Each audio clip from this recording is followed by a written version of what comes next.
TV Trash Summer Spectacular. Dinosaurs in outer space! Can they possibly screw up that concept?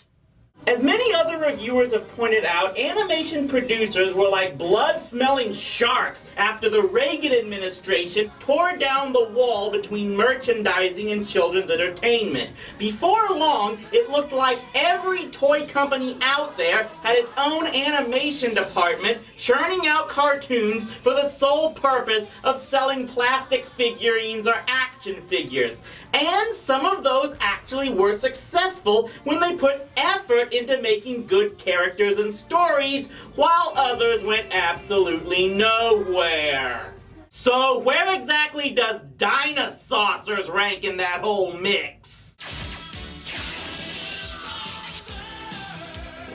Dinosaucers ran in syndication in 1987 and actually was produced by a mainstream animation company in DiC, though there was a toy deal in place for the show through Galoob, a plan that ended with the toy still in the prototype phase because the show was dropped after 1 year. The lone season did last 65 episodes, which would be just enough for 13 weeks of daily episodes.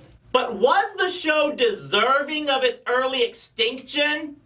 Well, only one way to find out. This is Dinosaucers! From what I can tell, the show appears to be a copycat of Transformers, replacing the robots with dinosaurs. At least that's sort of the conclusion I can come to, since this is yet another series that suffers from not having a real pilot. Apparently, there's a race of dinos from another planet where they became intelligent anthropomorphic creatures, and there was a war going on between the Dinosaucers and the Tyrannos, and the Dinosaucers finally bailed on their home planet of Reptilian, and the Tyrannos decided to chase after them. Because I think it's cartoon villain rule number 10 that you're supposed to blindly pursue your foe when they bail, rather than take advantage of now having your home planet all to yourself. Anyway, the Dinosaucers find their way to Earth and meet with these kids that I think are the predecessors to the Planeteers and become their allies called the Secret Scouts. Let's just hope they're not the successors to the Super Scouts from Galactica 1980. Now the Dinosaucers find themselves fighting the Tyrannos' efforts to conquer this planet that they pretty much led them to. At least I think that's the gist of the show. Like I said, it doesn't bother to give us much of an explanation into the Dinosaucers' story, just that they now have their own base built into a volcano while the Tyrannos are set up in a tar pit. Oh, and the kids also have their own base that links to the Dinosaucers' headquarters, and they can track the Tyrannos' every move without the Tyrannos knowing they have whatever tracer on them, and they can freaking ride hover bikes, and their rings give them super agility. You gotta love 80s cartoons where they could just put kids in situations like this and decide that things like parents and school are just minor details that can be ignored. And no, I didn't bother to catch the kids' names, and really, was anyone watching the show for them? I'm guessing as far as the viewers are concerned, they look at them as just getting in the way like their Transformers counterparts. These humans have a strange way of doing things. At any rate, the Optimus Prime for the dinosaurs is Allo the Allosaurus, and he's mainly assisted by the Apatosaurus Bronto Thunder, who could be the brute force, the Dimetrodon Dimetro, who is a technician, the Stegosaurus Stego, another warrior with anxiety issues, and the Triceratops Tricero, who is an investigator. Well, glad to know the creators took an entire lunchtime to think up those names. So in the first episode, we're just immediately thrown into a story where the leader of the Tyrannos, Genghis Rex, is looking to build a second base where they find, yep, a lost world of dinosaurs on Earth. But all the dinosaurs on this planet died. Obviously not all of them, egg brain. Okay, is this the one where Littlefoot and his friends live, the one the Ninja Turtles found, or the one Sir Arthur Conan Doyle wrote about? This valley must have protected them somehow. This is perfect. These creatures will be our slaves. We'll make them help us gather ore and build our new base here. It's here we learn that the Dinosaucers have the ability to disguise themselves as their primitive ancestors, which wouldn't really be of any use except in a scenario exactly like this one. Also, I'm sorry to say I couldn't keep track of many of Rex's minions. We've got a Brachiosaurus, a duck-billed Hadrosaurus, this thing. Suffice it to say, there's basically a counterpart for each one of the Dinosaucers, but these guys aren't here for much except to do stupid things to annoy Genghis Rex, who himself doesn't do much other than yell. This guy's a nut. What was that? Huh? Oh, nothing. Oh, great, Bossosaurus. It's more than twice your strength. Perhaps.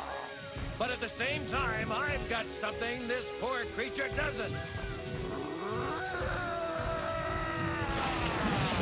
I've got twice the brains. Oh! Whoa! Oh!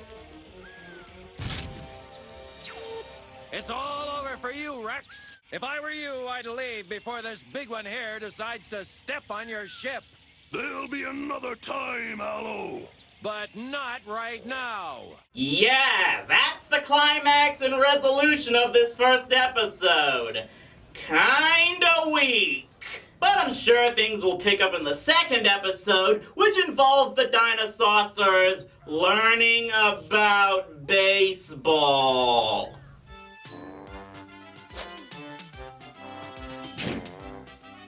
Whoa! Did I hit it?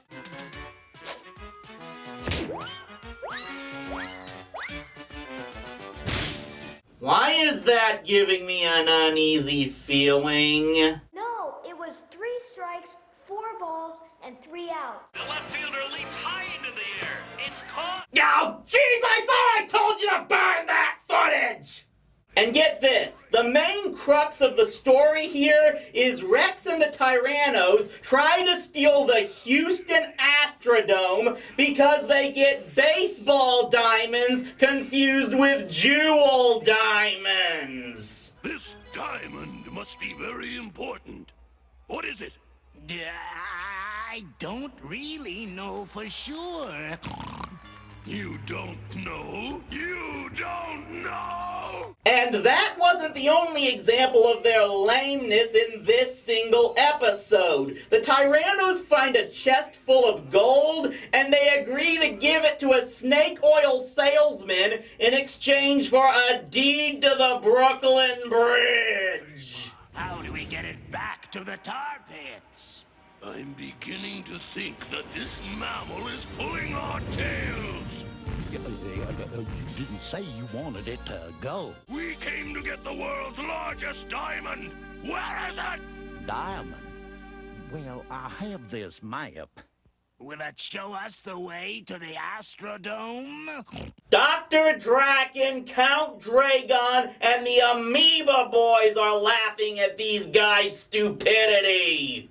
Although it's not like the Dinosaucers come off as any more intelligent, especially their security chief Bonehead. I wonder what this does. Oh, The egg brain has set off the Dinosaucers' alarm system himself. it's a good thing there's no one here.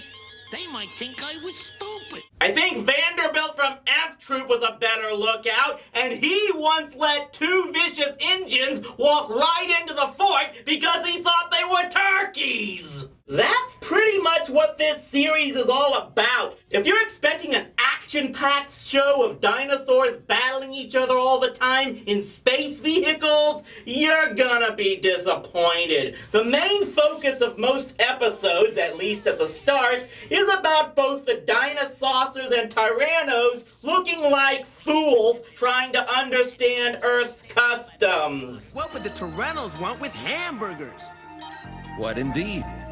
I've never understood humans' love for burnt slabs of meat between pieces of fat bread. Sure, but what's this other stuff? Munchies. There's hot dogs and pretzels and... You mean you eat dogs? So, it's a show about alien beings struggling to fit in on Earth? Damn it, stop making this thing remind me of Galactica 1980! My doctor says I can get brain damage from taking out the frustration! And it just gets goofier from there, like when Rex thinks that a horrible Superman knockoff is a real person and not a TV character. This Mr. Hero and his biofreeze weapon could be a threat to our conquest of Earth. We'll pay him a little visit, alert the others, and find out what a Hollywood is. I think we found Hollywood. Just think how difficult it would be for them if they landed on Earth today and had to deal with all of our reality TV crap. They mistake a truckload of hamburgers for fuel cells. Take one more step, and I'll destroy us all.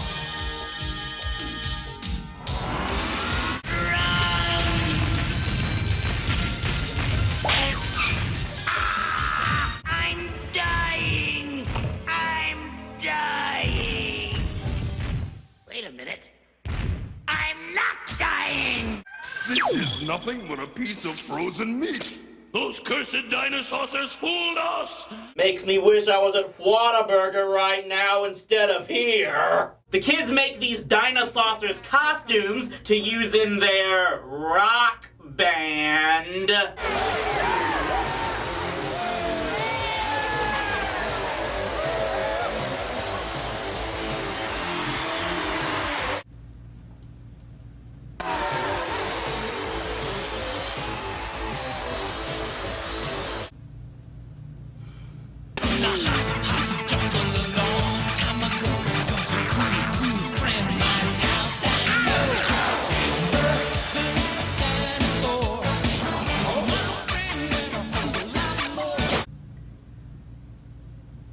Yeah, Advantage Denver!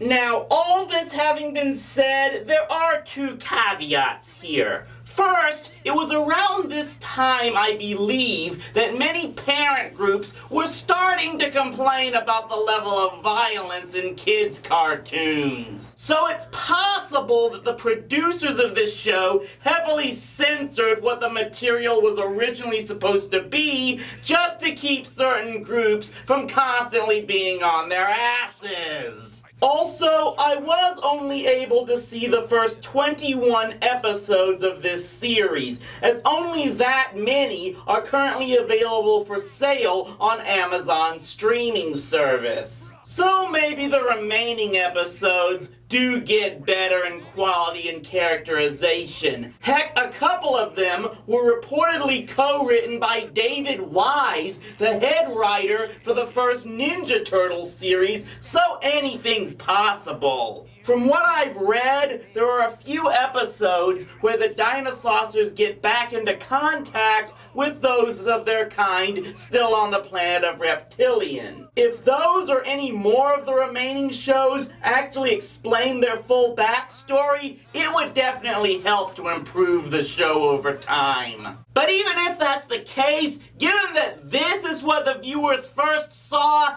it's no doubt as to why this thing did not last. This show is just dull and boring, which is something I shouldn't say about a dinosaur-themed show. Was it neutered by parent groups? I can't say for sure, but this definitely definitely looks like wasted potential. If they put in more Transformers action and a little less My Favorite Martian comedy, it might have lasted longer, and Dinosaucers NRFB action figures might be drawing a pretty penny at Comic-Con right now. Maybe it was meant to be a parody and there's nothing wrong with that, and it definitely has a cult following, which is why Sony is probably willing to distribute as many episodes as it does via Amazon, but for me, it comes off as a cartoon show that simply could have been a lot more. But the good news is, this wasn't the only cartoon to come out in the 80s combining dinosaurs with space adventure. And we'll get into another one of those shows right after this.